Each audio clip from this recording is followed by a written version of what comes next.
and want to thank everybody who's participating, as well as Cafe, and for your help in putting this together. We're excited about this topic, as it's been a big part of our lives, and we're looking forward to getting questions from people and being able to articulate some of the principles that we found over a lifetime of practice that make the difference.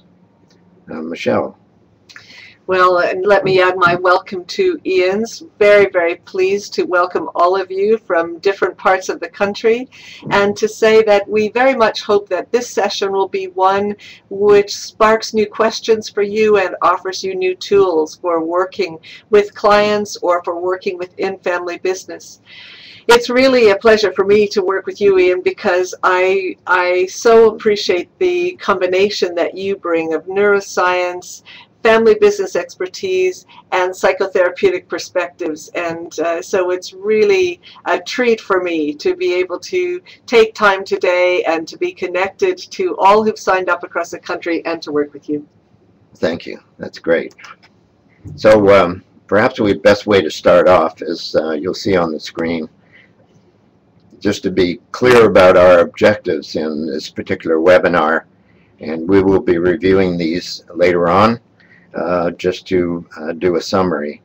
So you'll have time to take anything down if you want. So the first one is to help both family business members on the call here and also advisors to increase capacity to prevent, manage, and transform conflict.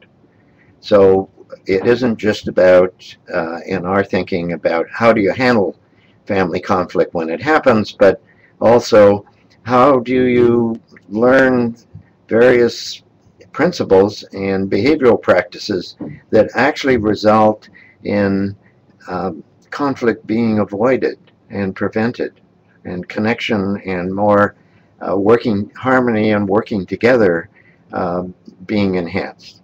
The other objective is to apply mindfulness and brain science to respond more skillfully and creatively to conflict. By mindfulness, we'll be talking about that definition a little bit further on, but it's basically about being present-centered and not lost in stories and reactivity.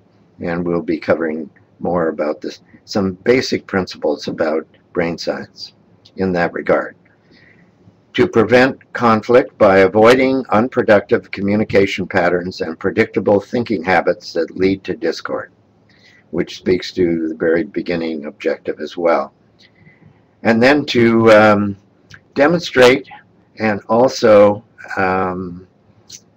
teach some very good principles of what works, so that you can intervene effectively in emotionally loaded conflicts, so that those conflicts can be transformed into fostering positive, satisfying conversations. And if we can do all of that, we'll be really very happy, because as you can see, it's a rather ambitious agenda, and yet one that we hope will be very useful and practical for all of you on the call. Yeah.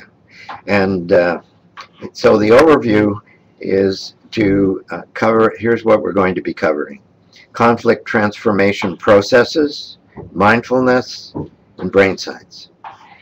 We'll be doing a short case study of conflict dynamics, and modeling a conversation where there's escalation, and then repeating that and noticing how that conflict can be de-escalated and connection restored.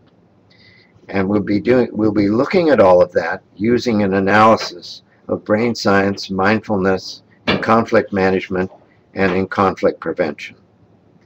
And with that, you'll be learning some skills and tools that you can take away to enhance your own learning and practice.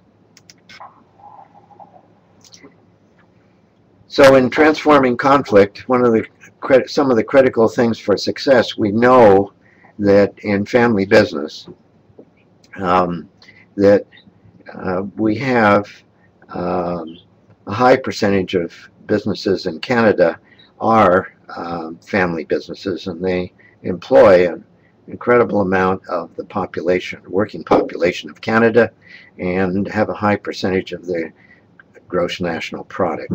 We also know that there is a huge transfer of assets happening as we think of succession planning with the age of people who now own these family businesses. And with that, there's more generations in the business than they were when they first started by entrepreneurs, as their children come into the business dealing with cousin consortiums and grandchildren. And as all of these change, we see that there is a high percentage of businesses that are not prepared for succession and do not have a succession plan, and that many family business members do not hold the same values, because different generations now are, as we all know, are changing significantly.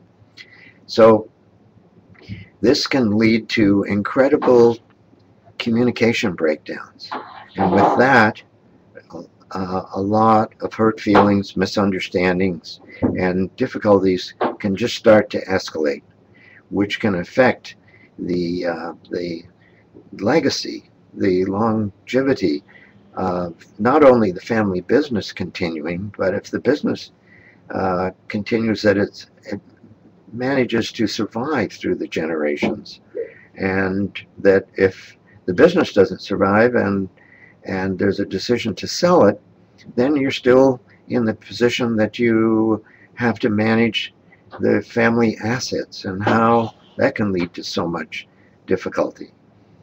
And there was a study by Williams in the States that indicated that by the third generation, there was a very small percentage of the capital assets were still left in the family, and that the major issue for that depletion of capital resources was about not handling conflict effectively.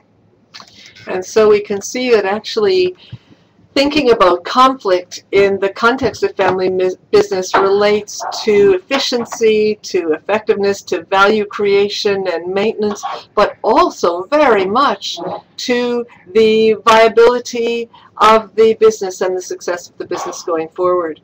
I think we should pause and say that we are accompanied here in the room unexpectedly by window washers just outside, and so if you see shadowy figures behind us or hear noise, those are the window washers who have come to join the webinar as well.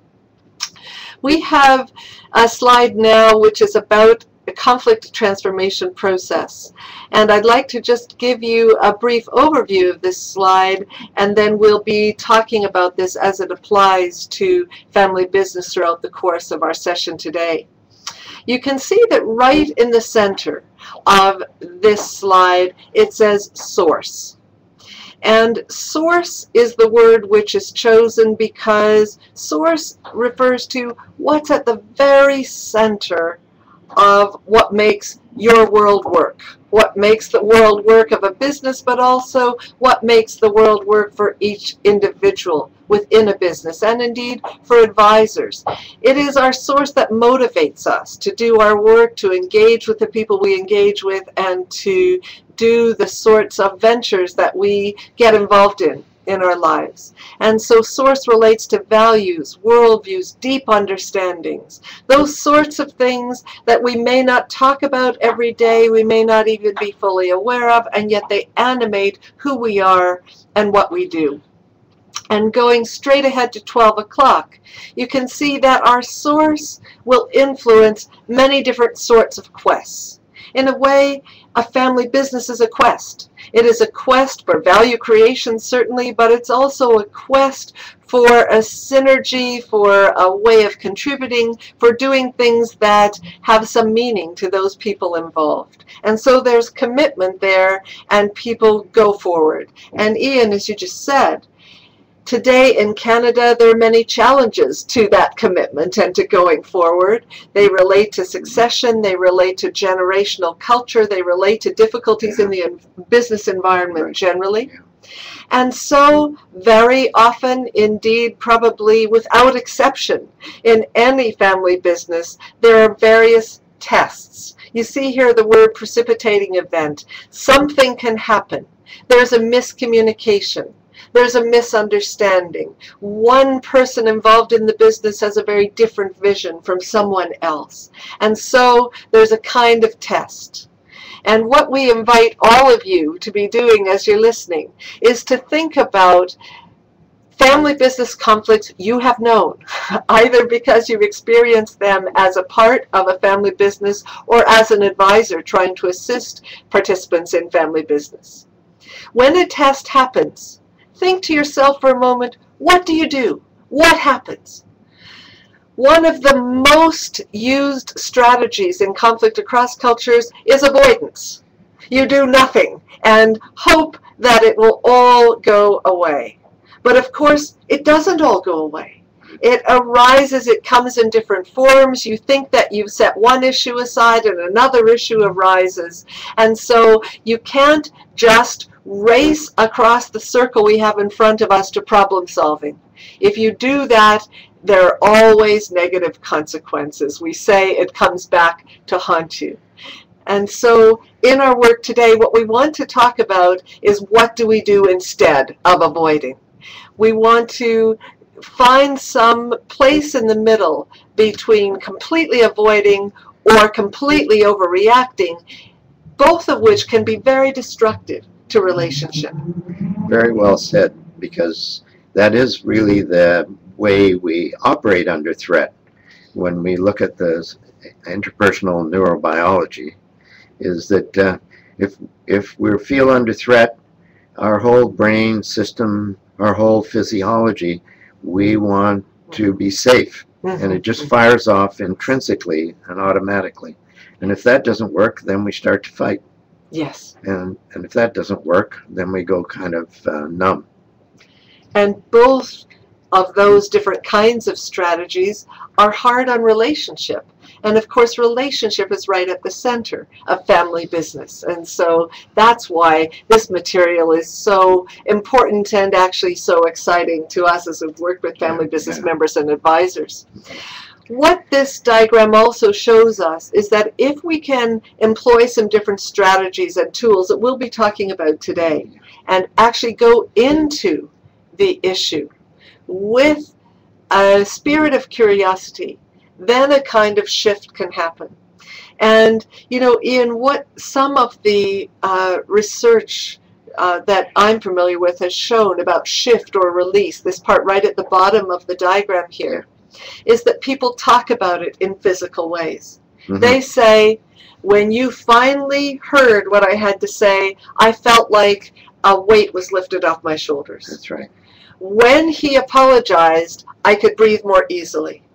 I could finally put down that load I carried all these years. People say that sort of thing, and we hear that they're using physical kinds of expressions, and that's because, of course, as you've just said, it has a physical reality. Conflict is not just a clash of ideas in people's heads, it has a physical reality. And that's why talking about mindfulness and brain science is so important when we think about conflict and shifting conflict.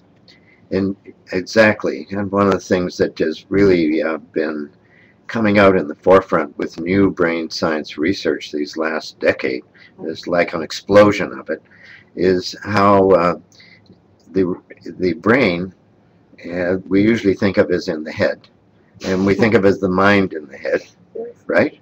And actually, what is more true is that it's an embodied brain. We're constantly getting signals from inside us and outside, and in response to the outside, and they're largely unaware of them, but they fire off all sorts of things in the psychoneurology, which affects on how we handle emotions and how we handle our thinking and our rationality. And very fundamental to understand some of those principles in terms of being able to be effective in terms of managing our own reactivity when we're stirred up, which I think is one of the big keys, I think, out of this image that you've put up and this template, Michelle, is that it really is the solution for conflict resides at the beginning in us. Absolutely. You know, when a test happens, often, especially people who have a business orientation want to rush over to action and visiting. Let's figure out what we do next, as opposed to let's sit in the swamp of not knowing how we're going to resolve this issue. That's often a very uncomfortable place. I find it uncomfortable when I do it. As do I. Yes. Absolutely. And yet, what we can see from what you've just said, Ian, and we'll explore more about this, I know, is that once a physical mind-body shift has taken place, then there's much more capacity to problem solve and to revision, always with source at the center, why we're doing what we're doing and why, what we really care about, how we really care about each other.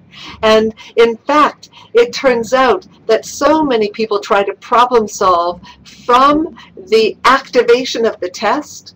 And so they're engaging with each other like this, and they're very tight, and they're saying, no, I'm sure we can get through this. And of course, they actually get in their own ways. Yeah. And I find that some very simple ideas can make a huge difference to us just calming ourselves down just a little bit. Yeah, absolutely.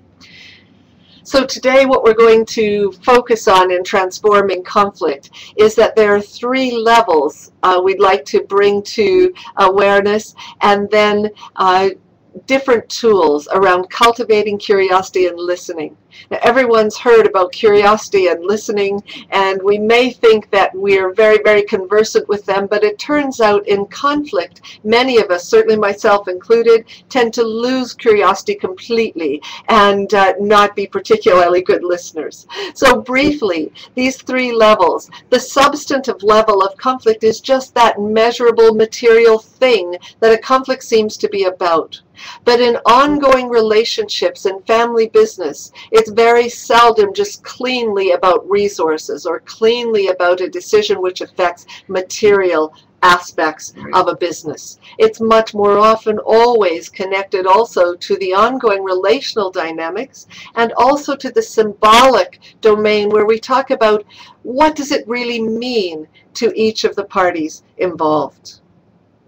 If I could just give a brief example, and we're going to take you here to a particular kind of family business. This is a family business in Hollywood, it turns out, where they were making a film about Japan. And on the floor of the film set were tatami mats. And all of the members of the production crew were US Americans or Japanese. And the Japanese knew that the Americans may not know that to walk on the tatami mats would be really offensive if people kept their shoes on. And so they asked the Americans, please take your shoes off before you walk on tatami. If we think about our 3 levels, the substantive request is clear: to remove shoes before walking on the mats. The relationship is just forming. It's a new production. But what was not understood the same way by both sides was the symbolic dimension. Because the Americans thought, yes, of course, we'll try not to do that, but on a film set, just as in a business, there can be a lot of pressure to do things very, very quickly. And the most efficient way, and it turned out it was most efficient not to remove shoes all the time. This was so upsetting for the Japanese, who again asked, please take your shoes off when you walk on tatami. And the Americans again agreed, because they wanted to be agreeable and they wanted to be cooperative, but it turns out again, the exigencies of the context, much as they might in a business, again led them to feel that if they did just a bit of what was offensive, that would be all right. It wasn't all right with the Japanese, as it often isn't all right in business. And so finally the Japanese, really very offended by this point and quite exasperated, ask themselves, how can we communicate to our American colleagues what this really means for us and how very upsetting it is? And so they said to the Americans, we'd like you to imagine here on the floor of the film set was an American flag. Now do whatever you would do. Wow. And after that, the Americans took their shoes off at all times. Of course, in these days where we've had flag burning in the news, you can understand the visceral impact of that request from the Japanese, framed in a way that related to what's at the source for Americans and related to what it really means to the Japanese to walk on tatami with shoes. And that's really often a challenge in business conflict. Yeah. How do we get to the fact that we might be having quite different associations, understandings, and meanings associated with any issue that might be part of a conflict between us? Yeah, for sure. And one of the things that we want to introduce is this concept of mindfulness. Now, some of you may have heard about this as it's been in the news a lot more, of some of the research that's been done that shows that people who practice being able to stay more present and not distracted by their own inner stories and staying connected to themselves and the environment, with attention to immediate experience on a moment-to-moment basis, actually start to build new neural pathways in the brain. The brain gets more resilience because it starts to get more complex interchanges, and it also creates more stability in a person's psyche, in the person's being. And that's been very exciting because it also leads to the concept of neuroplasticity, that the brain, which we used to think was set at birth and that was it, it's not going to be any different.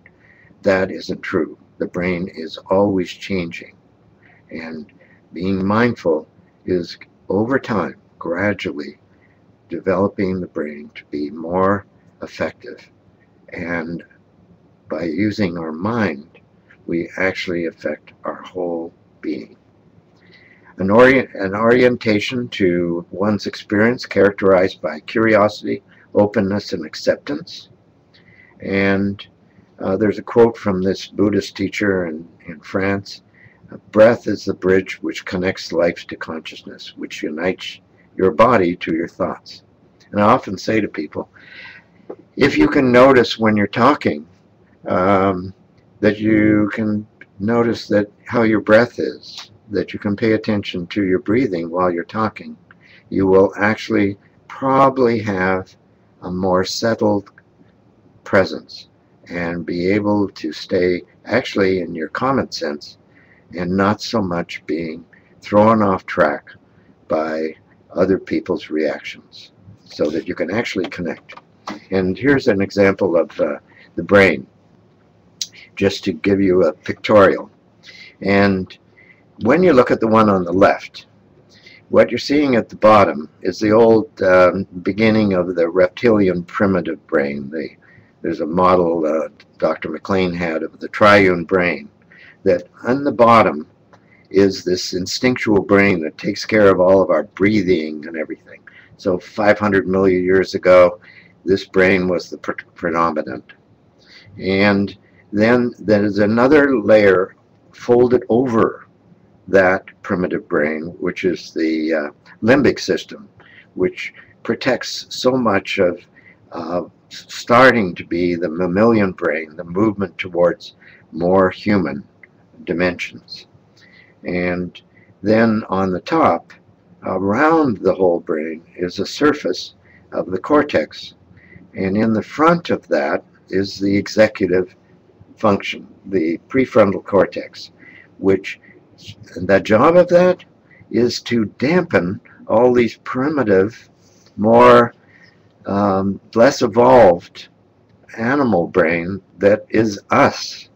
So when you are developing more present-centered awareness and being able to stay more present and more calm, that executive function starts to get stronger and stronger, so that you can actually be in your common sense and not your reactivity.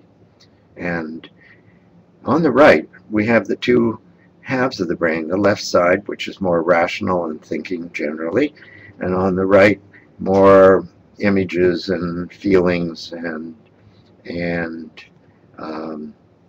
has more the artistic side of us.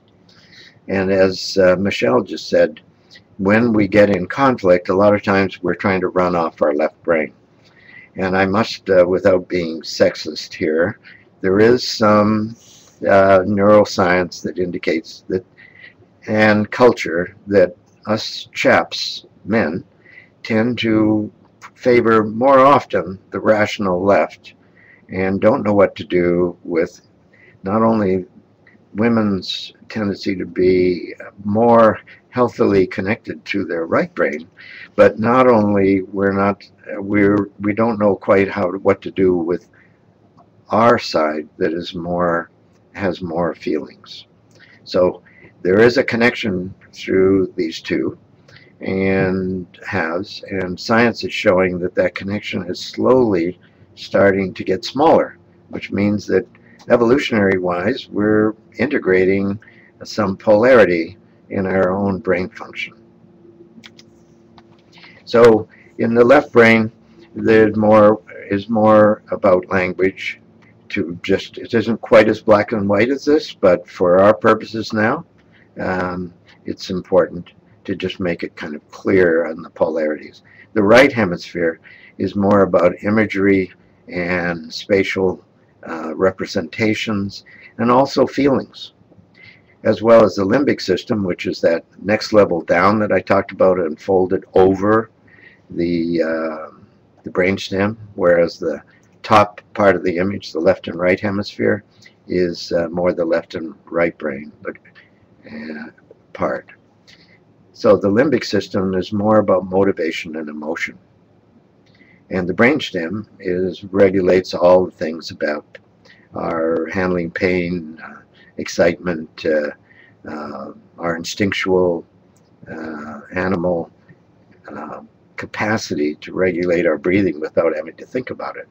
You know, all of the amazing things that our body does for us that we don't really think about at all is going on without us having to do anything about it.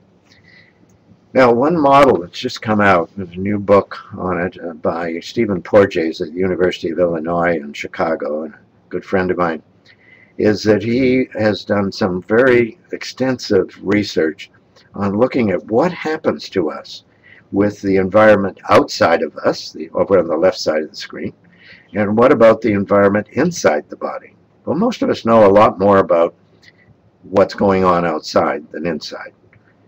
People are often surprised if you ask them, well, what do you actually feel in your body? What do you notice? And they go like, well, that seems like an odd question.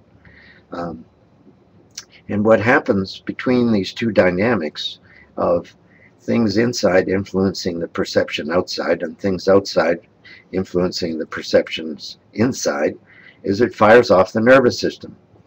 And what we want is the firing off of safety.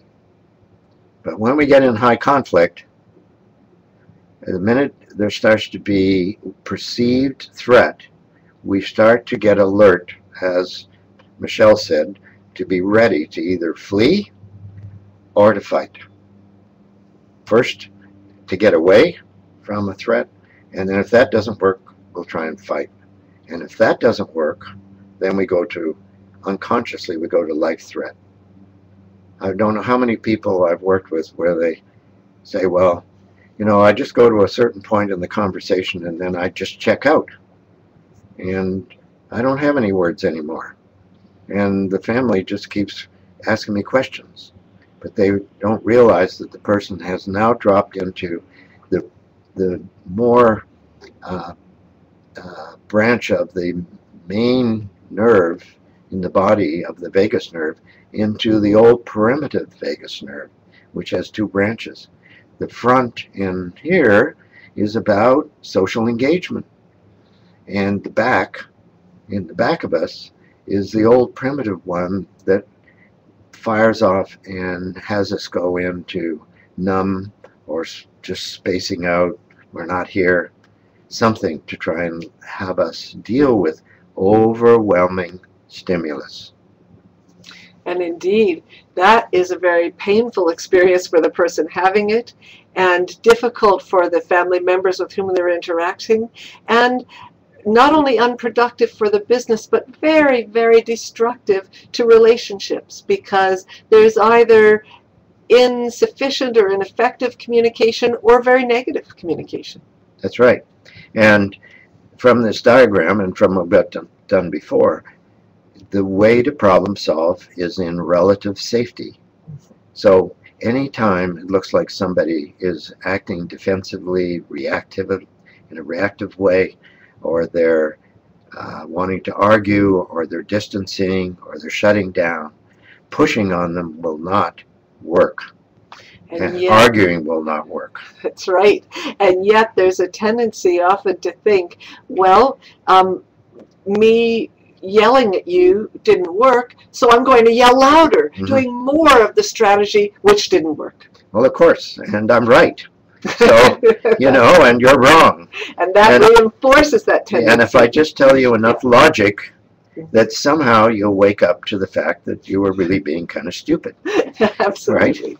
Right? Quite right. So these are the main pieces that we wanted to give you to frame the presentation today, to give you information about how we're thinking about conflict, what we're thinking is important to realize about the anatomy of conflict, and then the anatomy of brain and mind, and how the habits of mindfulness can be very important in navigating both of those anatomies. Yes. So we're really open if there's some questions from the participants now that any curiosity so far, or questions about what we've presented so far.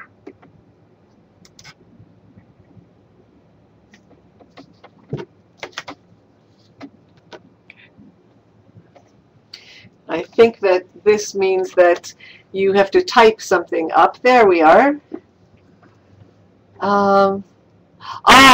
So there's a question here which asks about the visual from Louise Diamond, and yes, Louise is credited because she created this original diagram which I've embellished.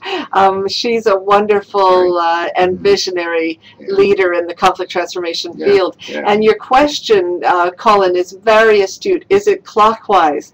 And you know, one of the reasons that Louise designed it in the way that she did is because it shows us that working with conflict is not a linear process. So it doesn't only go clockwise, absolutely. We talked through it in a clockwise way, but the reality is that conflict really happens in often quite unpredictable ways and nonlinear ways. And so you may be in a test, you may then jump to trying to revision what you were doing in the first place because the conflict that's come up is showing you that maybe your system didn't work, and then the next thing you know, you're exploring some other issue that came up last week. And so really, yes, the one way of looking at and talking through that diagram is clockwise, but another is to say, actually, it's like a clock where the hands are going in all different directions at different times. Yeah.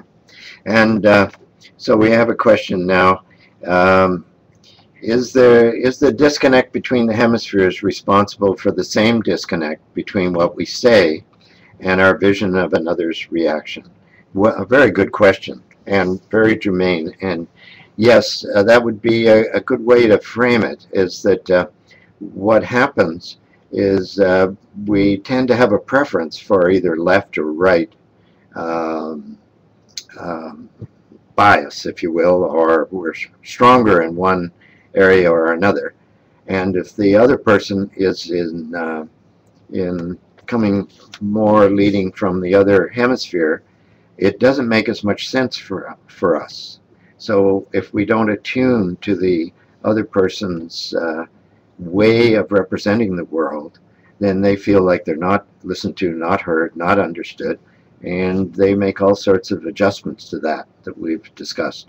You know, escalating, trying harder, distancing, and then you can get into a whole loop with that. One of the things I'd like to add there is that when we are resonant and when we are connecting, that what actually happens, and science is proving this now, is that there are actually mirror neurons in each of our brains that light up under functional MRI scans at the same time. So when Michelle and I are really in tune with each other, the same places in each of our brains actually lights up at the same time. And when we're not, they don't. And it's a very different feeling and experience. Absolutely. We have one more question that we'll address now, and then we'll come back to any other questions after the next piece of the presentation, if we might. So there's a question here that says, is it fair to say that the speed at which you can move through the conflict resolution process or jump around the diagram is influenced by the amount of trust in the relationship? And the questioner is referencing Stephen Covey's Speed of Trust. You know, I take a slightly different view about that, because one of the things that has been clear to me in working with negotiation and conflict over many years is that we need to have ways of dealing with conflict where there isn't trust. When trust doesn't exist, and trust, of course, is an incremental thing which may be very hard won but destroyed very rapidly. When trust doesn't exist, we can still work very functionally and even efficiently through conflict. And so a lot of what we're talking about here is to really think about how can we work well through conflict even when trust in a relationship or in a family business is somehow tenuous. Now, of course, trust helps. But what's important, I think, is to realize is trust is not a necessary precondition. Yes, I think we need to move on to the next. I think we should, absolutely. Yeah. Okay. And so there's another question, and we'll try and integrate that as we go along here. Yes, we absolutely will. Yeah. Yes, it's left-right integration question about. Exactly. Okay. We'll cover that off. We'll definitely be covering that off as we move forward. And we're going to move forward now into just taking a little view, a little perspective into a live conflict that's going on, and we'll invite you to witness that. And as we do it, again, we would invite you to think about conflicts you've experienced personally, conflicts that you have tried to help with, either as an advisor or indeed in your own family as a constructive member of a team or an organization. And so if you keep all of that in mind, we're going to invite you now to meet Joan and John, who are siblings. Mm-hmm. And so let's, I'll give you the context, and then we'll enact a scenario simulation of a conversation that has certain challenges in it between Joan and I'm John. Okay, we're siblings. Our parents are 65. Joan's 40. I'm 38, and really, she's my older sister.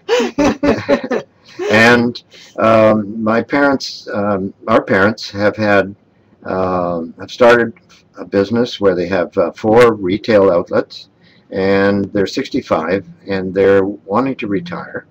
In the background, the father actually would prefer that me, who already is he's the CEO, is that when the business gets sold to the 2 of us, that in my role as general manager, he thinks I would be the best person for the CEO, but he's not positioned, but he's not saying that too much, but it's kind of known. And Joan here is the CFO, and she has is a CA.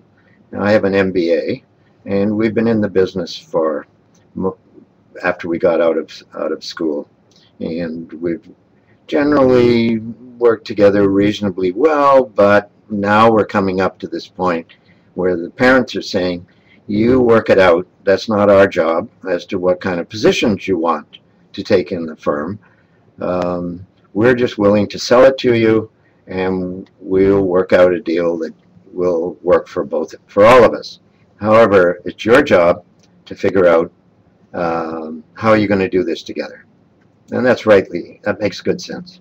Except in the background, it's known that I, John, am really the person who is probably the person Dad would like to have take over. All right, so now we're going to start. Okay, so Joan, I'm so glad we're meeting together, you know, because we're getting really close now to finalizing this deal. And, you know, I just wanted to talk to you about how we're going to go forward. You know, it seems obvious to me that I would be the CEO, and, you know, your CFO, and we've been working together, CFO and myself as general manager. So it seems obvious that from that I would transition to CEO. So I just thought we should talk about that. I'm floored, first of all. Okay. What?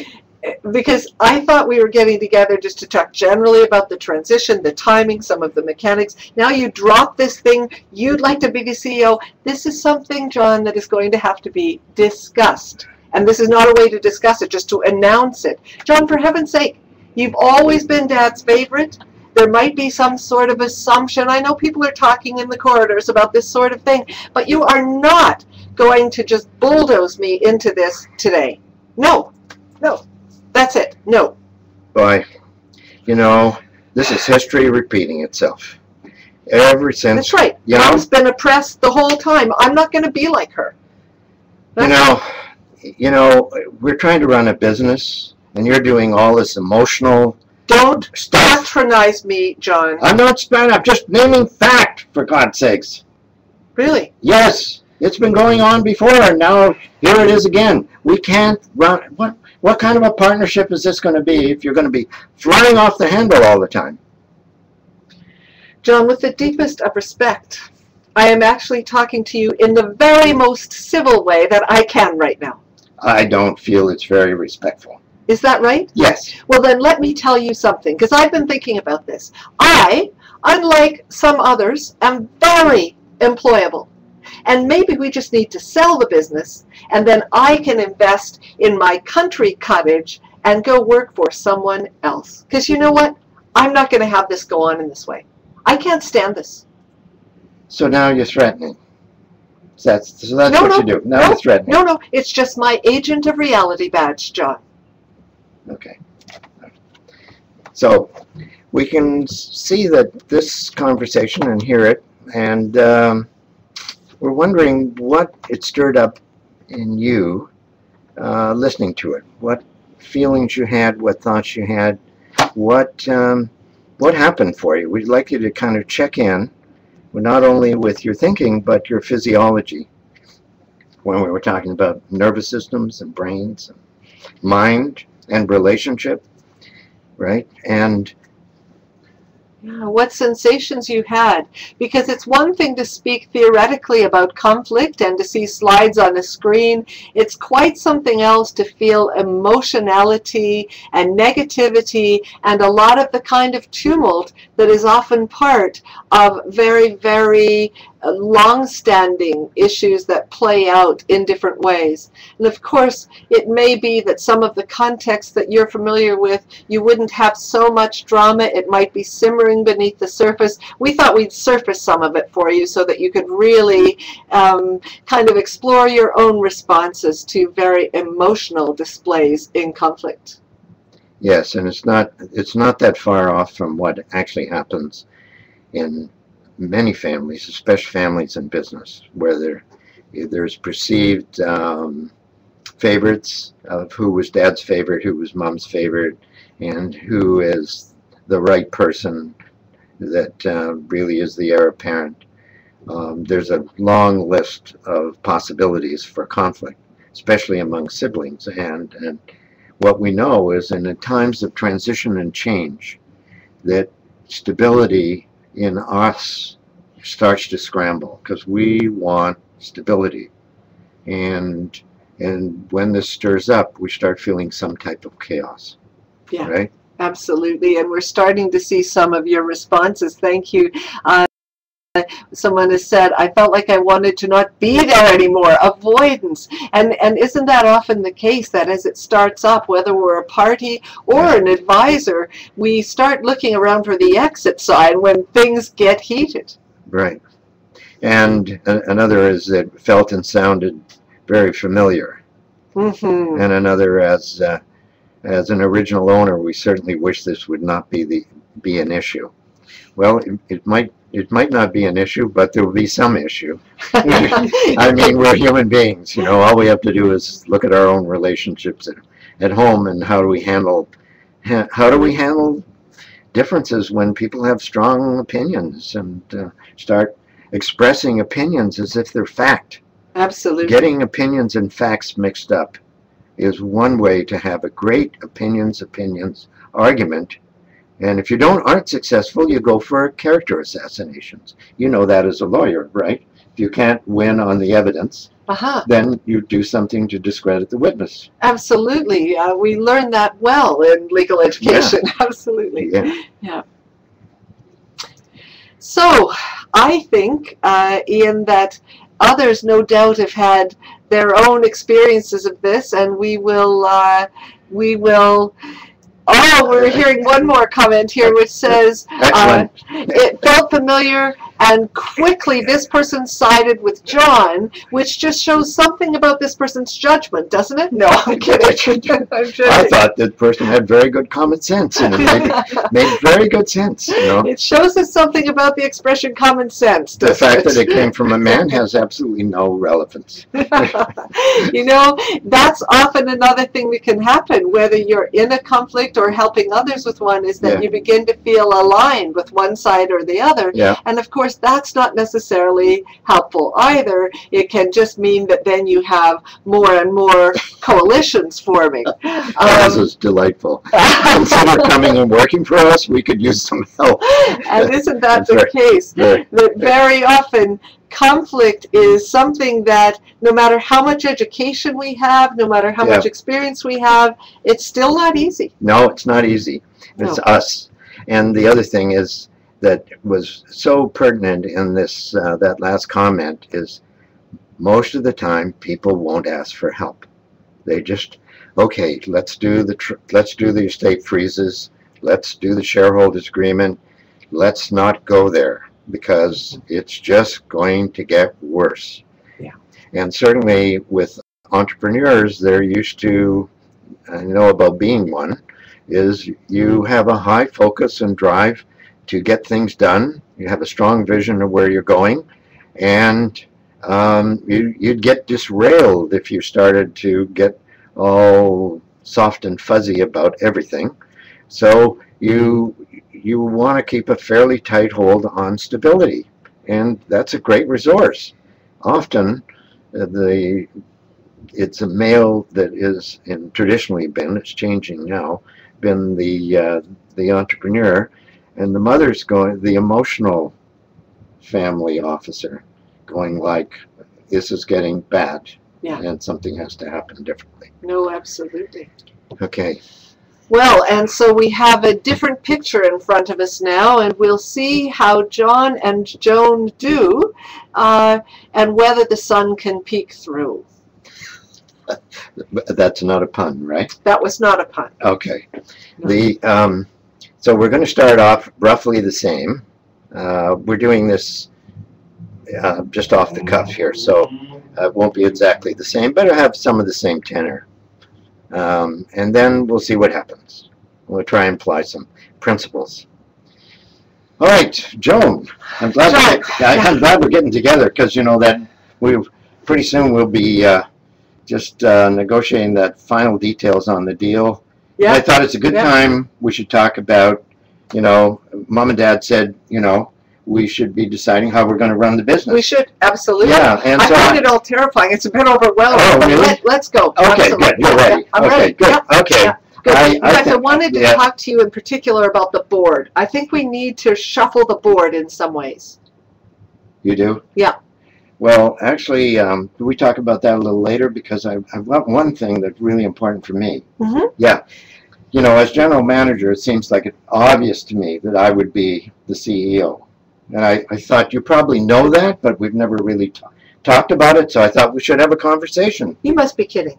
What? You're just going to drop that bomb just like that at the beginning of this meeting that I thought was about kind of shuffling board members? Are you kidding? Well, it's obvious. Oh my God. Haven't you thought You about are this? so oblivious. Of course I've thought Oh my about it. God, here you I have go. worried Here we about go. bringing this up with you Here we go. because you are so oblivious to any sort of gender dynamics. None. Gender dynamic. Mom has been oppressed by Dad for years. What? You've been his favorite. I'm not going to just be part of this dysfunctional system anymore. And there's no reason on earth, from a qualifications perspective or a capacity perspective, that I should not be the CEO. Let's draw straws, John. Do you always have to dominate the conversation? Is that what we're going to do, working together? No, I shouldn't dominate. I should just be a doormat and let you take over everything. Is that right? Yeah. Okay, we'll cut it there, right? Okay. All right? All right. Okay, because we've got the flavor. It's kind of similar. Yeah. Yeah. Yeah. Okay. Right. So let's continue from Let's there. continue. If we want different results, we're going to have to do something differently. Okay. And John, that means you. I mean, you just keep assuming that you can make all the decisions, including who gets to be the highest status member of this organization. You know, I didn't realize you had such strong feelings about this. I didn't. Duh. No, you didn't. No, I Because you've didn't. been oblivious all along. Well, it's a lot to hear, but if you're really feeling that strongly, and you are, I can see that. Yeah, Yeah, no, I hear I'm it. not I making hear it. this up. No, I got it. Yeah. So I just need to kind of take a moment, Yeah. because I don't think this is going to go very well if I'm not hearing you. You haven't heard me about these sorts of things for years, John. That's what I'm hearing, and I didn't know it was that bad. Yeah. Okay, so tell me more. I'd like to hear more about what you would want, what you think I've been doing that is offensive to you. All right, I is don't- this for real, No, John? this is for real. This is for real. It's hard to do, and I'm doing it. It's not easy, and I am doing it because I want to work together. I do. Really? Yes, we have to. And besides that, I want to. You're my sister. Yeah, I know, John, and I love you. And, you know, at the same time, I mean, it's a kind of standing joke around here. Everybody just goes, oh, that's just John, because we know that you basically just go do whatever you want. You know, you make a show of consulting, and then you do what you want. Yeah, Wow. and it just doesn't work that well. I don't want to run the business that way. I don't want to. No, I understand. And Yeah. I don't want it to be like this running the business, because that's not going to work for Oh, you either. God, it's and it's not going to awful. work for me. it's awful. You know, it's upsetting to hear this, but it really is upsetting. And at the same time, I really didn't understand that you felt that strongly. And, No, and No, because mainly we just keep the conversation No, I in know. the safe zone, I don't know. we? Yeah, You know, yeah. and you, meanwhile, have been able to just kind of, you know, control things with Dad's support in the background. But that's changing now. Yeah. So, It's not going to be the same. John, what do you think we should do going forward? What do you think would be? Seems to me this is a little hard for both of us, but it is a step. Well, it is a step. I guess, you know, I think we need to really sit down and do a competency-based kind of exploration of who should have what role and how we're going to share leadership in this organization. People look to us. People rely on us, John. Yeah. This is important. Well, I know. Look, I hear all the time from people about, you know, what you have managed to put in place, as not just in the financial area, I know. but how you are working with people. People go into your office and talk to you, and I know they say things to you they don't say to me. sometimes about you. I would imagine. I have Yeah, to say it. You But know? I'm just saying, I appreciate that Yeah. you do a lot. Yeah. Yeah. And Yeah. Well, and you know, for your part, with all the things that are frustrating for me right now, I mean, you are a strong and decisive leader. really, And people feel like they know what we stand for, and they know that they can have confidence in our brand. And, you know, you've been the public face of that as the GM. So I have to say that, although I must say that, you know, this is not going to be a quick conversation. This is not a quick, 15-minute thing. We need to set aside some time and maybe get some help and have some real opportunity to talk about what's really been going on beneath the surface for a long time here. Okay. Well, Joan, I'm willing to do that. And I'm wondering when you would like to do it, how soon.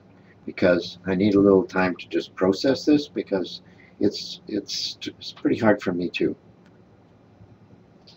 I guess it is. I mean, change is hard, right? That's true. Change is hard. Yeah, true. exactly. That's a good way to frame it. Why don't we meet on Friday again? Okay. What time? How about 11? Great. How long?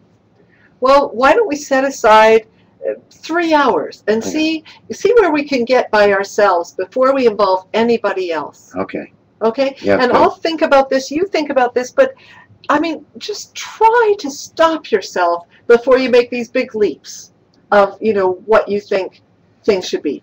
Okay, I didn't realize that. I just thought I was taking up leadership, but yeah, maybe, I know you're well intentioned. I know. Yeah. So I don't want to be one down. Well, no, neither of us do. I think that's what this is about. Yeah, right. That's true. Yeah. Okay. Yeah. All right.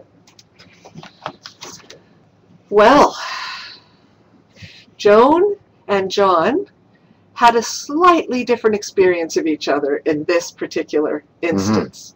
And we wonder about your observations. Are there things that you noticed? Where did you notice that there were turning points, or where there was a shift in the engagement between John and Joan? Anyone? You know, it takes a moment to actually think and to type. But yeah, how are you doing after this? Well, I'm quite relieved that that's not really us yet. I'm really relieved, and I'm glad it's over, that part. Yeah. Well, it did stir us both up, I think. It did. Yeah, because it was real. And I could feel it in my body that I was beginning to feel like my respiration was more shallow and more rapid, and I was beginning to have really negative thoughts about you. Yeah, and I was having to put some of those aside and realize that this is not going to work.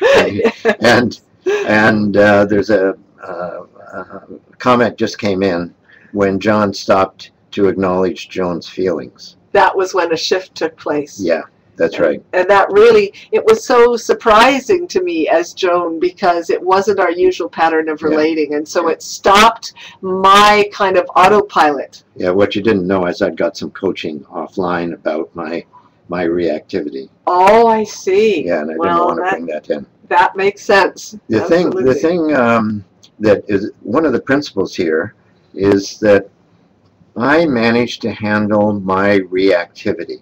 When there's two people with strong reactive activation in our nervous system, in our psychoneurology, in our values, our beliefs, and each person is trying to make a point, there's nobody there to self-regulate the person who's more passionate, who's more has more emotion. So one person has to decide, okay, this is not working. I'm going to take charge of my own reactions, and I'm going to attune to the other person and develop some mirror neurons, help regulate the situation until I can bring in some paraphrasing, and I can also bring in my side of it so that I can feel hurt. But I'm not going to feel hurt until Joan feels that I'm with her and that I understand and that I'm not going into shame and reaction. And that relates in a way to what Stephen Covey has also written about when he says seek first to understand and then to be understood. And that changed our our pattern in our engagement. Okay. Some others have written in to say they weren't sure Joan was going to get across the chasm. And, that was very possible in that scenario because, as Ian has just said, when you have a person who's more reactive, more in their emotions, and there's been a pattern for a long time like that, they may not be as available to do that work. And when Ian, playing the role of John, did begin to do those self-regulating behaviors, it really stopped the whole dynamic, and it really gave Joan a different sort of spaciousness in which to be able to relate to John. So I think that really was a shift. And I just want to say also that John was not being unassertive. You didn't suddenly turn into a doormat as John. You can still be assertive and engage in that kind of listening and that kind of reflecting.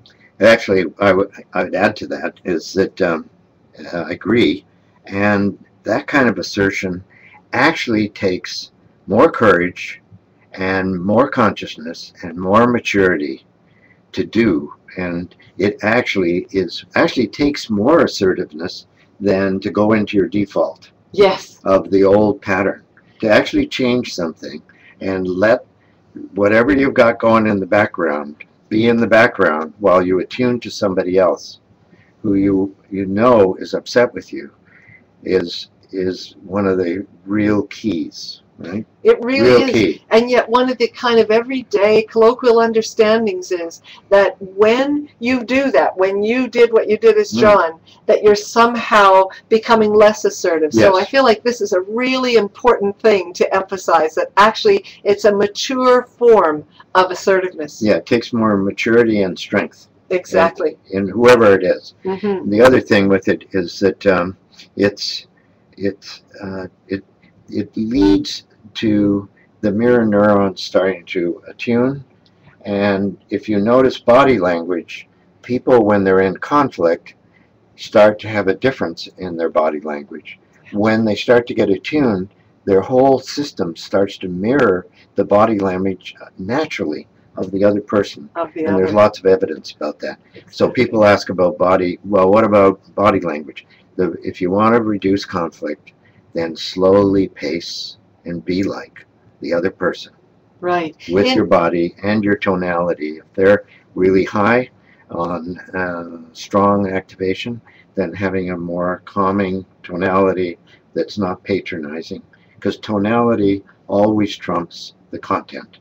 Exactly. Always. Exactly, and you could hear the edge in Joan's voice and how it was easy to blame her for what happened. And several of the comments are saying that, Joan seemed to be the one at fault. She was the one kind of causing this problem. But of course, things are always happening in systems. Yeah. And so some other very good comments that there was a breakthrough. John first took responsibility for the communication, and then when Joan also did, they had a breakthrough. They began to listen to each other. Another comment, such an important reminder that we are responsible for dynamics. It's so easy to blame someone for overreacting or being too emotional or however we label it. And actually, in conflict, that's so unhelpful because it simply escalates the conflict further. That's right, and there's a principle that we don't argue too much with people who are similar. We argue with people who are too different. And when there's too much difference in the engagement, and we know that from the polyvagal model that we talked about earlier, those two branches of the vagus nerve, the front vagus nerve is about social engagement. Authentic social engagement calms the whole system down at a psychoneurology way, and the interpersonal dynamics start to get harmonized. Exactly. So we're going to leave the scenario for now and hope that we haven't created too much trauma in anyone's day. And what we'll do is just go through in a brief way and summarize what we've talked about today and how we've illustrated that, and then leave a few minutes at the end for any questions and comments. So very briefly, you could see between John and Joan that the substantive issue had to do with who would have which title in the new company. There was a relational history between them that was playing out in a repeating pattern. And in terms of the symbolic level, John completely failed to understand initially what his assumption that the CEO title would be his would mean to Joan. And that was the kind of trigger for the conflict, which then escalated. And in order for it to de-escalate, they needed to have a conversation, not negotiating the substantive piece about who would be CEO, but asking, how much do we care about our relationship? Where is our source around that? And then how can we understand what this means to each of us and find a process that will allow us to touch in to what it means to each of us and to truly hear each other? Yes, and when you think about the relational dynamics, you might think of a triangle with the brain at one point, the mind at another point, and the relationship at the other. One of the UCLA research psychiatrists is saying that his evidence shows that the mind is something beyond the brain, and the brain is sort of the hardware, and it's an embodied brain, and it's relational. Every relationship we're having, from whatever's going on inside and interpersonally, is changing our whole physiology, our whole being, our whole feelings, and our thinking. So there's three core skills. Replacing reactivity with curiosity. You know, when I work with people, I hear different stories, and I know that for them those are true, and that they need to feel that I understand the truth of that story for them. But I also know there's a third story that hasn't emerged yet. And that's the story that will start to get people listening to each other. And that story comes with taking a bit of a step back, getting more centered, getting more grounded, slowing down a little bit, self-regulating ourselves, and asking what it's like. A simple question like asking somebody, tell me more. I didn't know it was like that. I'm sorry. I'm sorry is a magic word. The magic word. And so the person starts to feel like we are actually listening. And as Covey said, you know, one of the key things he talked about was listening. And the mirroring that happens in the physiology and the voice tone, in the fact that you actually have some empathy for the fact that the person who's angry and upset is actually suffering a lot. They're not having a good time being flooded with a lot of emotion. That is not a comfortable experience.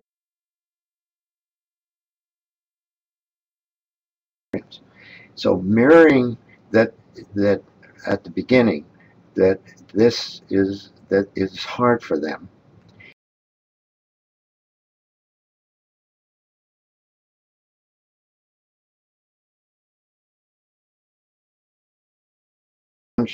You can paraphrase, and they feel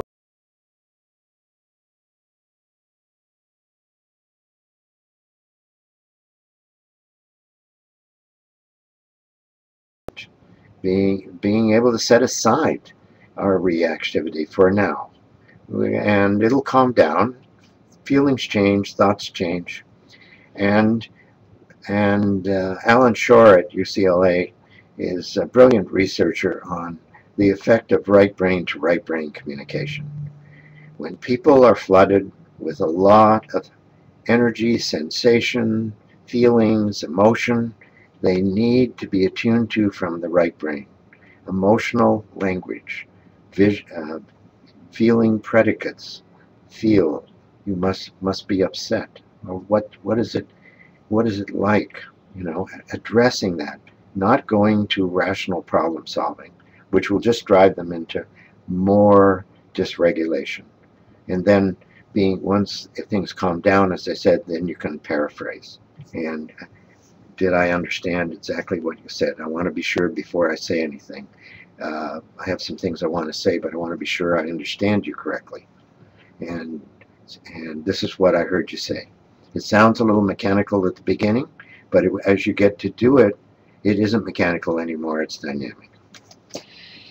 Just noticing the time, we have just under 15 minutes left, and we may be able to go over for a few minutes, but we know some of you will have to leave for other commitments, so just to say that that's what we understand. And of course we will just finish our wrap up here and leave as much time as we can for questions and engagement with you.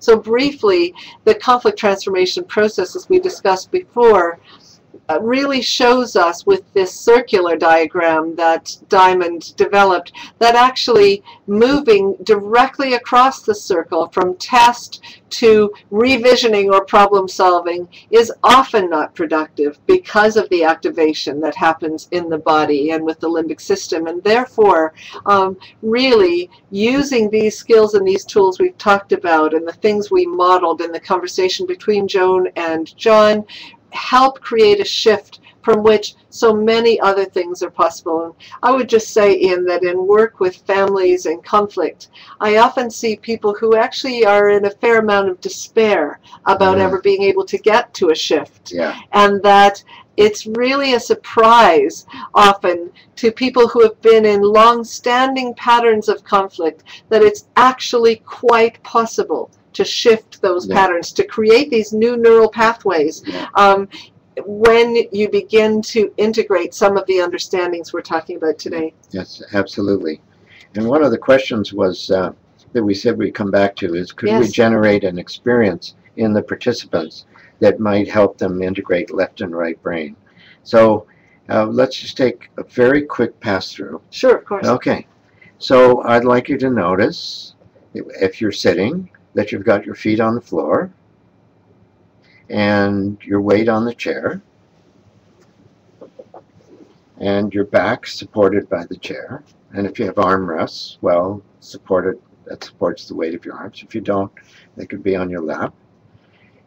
And to notice your feet and to notice your legs, to notice the back of your torso, your chest,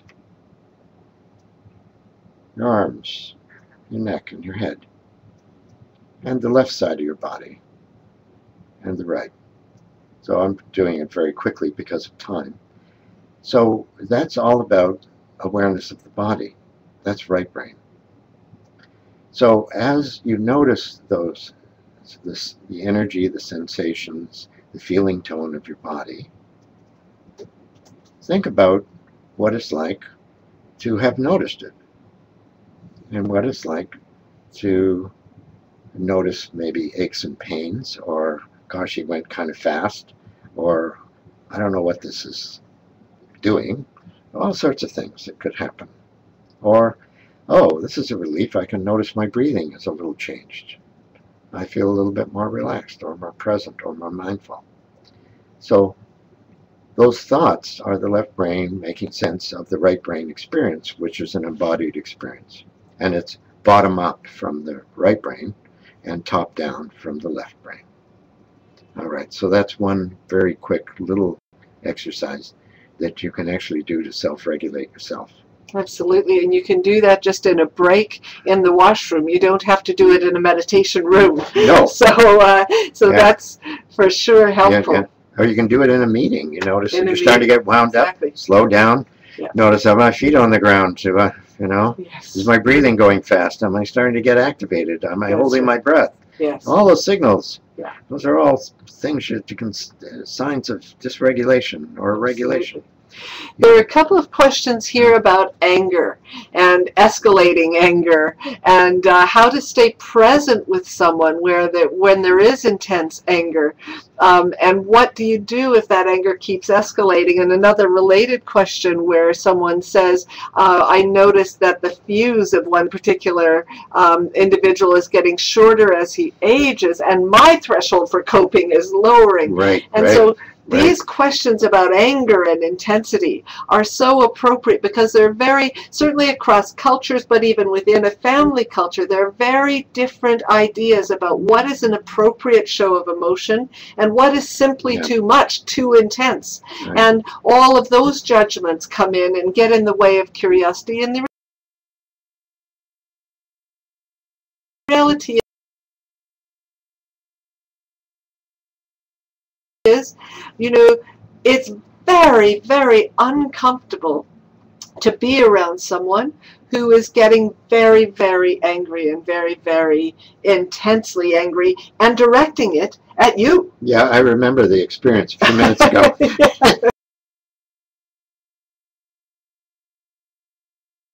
I was uncomfortable. And it was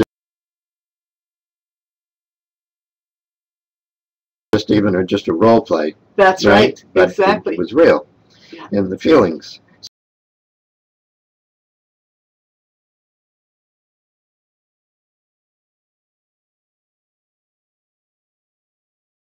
Saying is it stirs us up.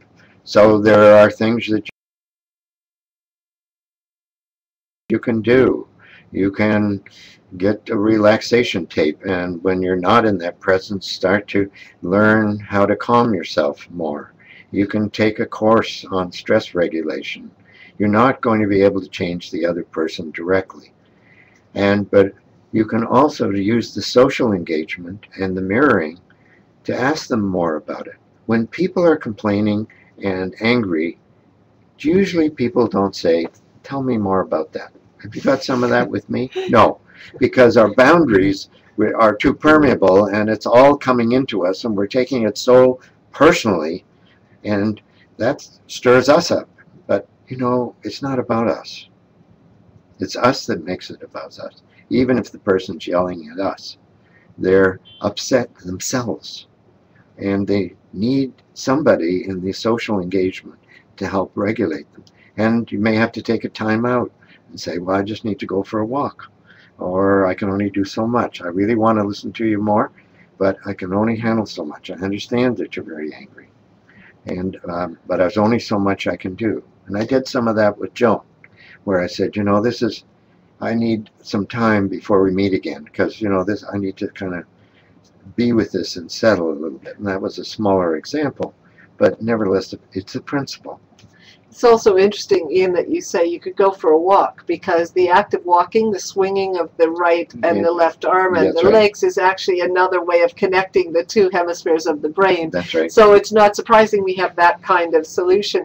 But also just say that often people who are intensely emotional do not realize, notwithstanding many years of experience, their impact on others. That's right. And that sometimes we can, especially as advisors, be a kind of agent of reality in terms of saying, what I notice is, and then not to finish that sentence with judgment, but with description, with observation. Behavior. What I notice is that when you get very emotional, it's very, very different or difficult for John to engage with you, Joan. And what that does is it begins to give her some choices. You begin to implant some choices for her around, well, if I want him to engage with me, I might have to start thinking about how to regulate some of my own behavior. So, and in doing so, you're one of the key principles, separating out intent from behavior. Because we don't know people's intent. We know their behavior. And we don't have too much trouble about their intent if we feel attuned with them. That's not the issue. It's when we feel that they're not attuned with us, or that we can't seem to reach them in what seems to be sensible to us.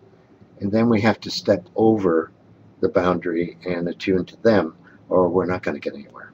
And it depends. doesn't matter whether it's hard or not. It depends on what outcome do you want. Right, absolutely.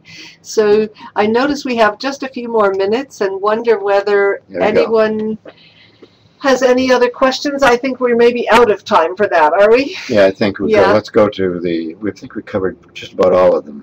I think we have really summarized in answering some of the questions, but I guess, you know, Ian, I would ask you and maybe pose the question also to myself, what in our experience really helps when in conflict? And I would say that for me, one of the surprising things, and we've experienced it here today, is that even after training people about how to handle conflict for decades, literally, it's still very hard for me in an actual conflict situation to be able to tap in and really touch my own curiosity about the other. And so that's a discipline that I'm working with all the time. Yeah, it's a work in progress. It's not it's not digital. No, exactly. It's just a left brain phenomenon. Yeah. Exactly. Okay, yes. Just an appreciation of where the person thinks they would be able to use this approach, which is great. And you will have a resource list at the end sent to you by Sheila, which also you'll have an 11-minute pictorial clip by one of the world experts on left to right brain issues. And it's 11 minutes. It's very dynamic. I really suggest that it'll be on the resource list, that you take the 11 minutes to look at it, because it's humorous, but it's also really to the point. Absolutely. Well, both of us are really appreciative again of Sheila's role here and of the hosting of CAFE for this webinar, and of all of you taking time out of your busy schedules to join us. Thank you all so very much. And Ian, thank you so much for this opportunity to work with you. Oh, it's been wonderful to work with you, and thanks so much to the participants for being online, and Sheila for all your backup, and our assistant, Lynn Corrigan's been a jewel in putting stuff together for me and for you. Absolutely. And making this work.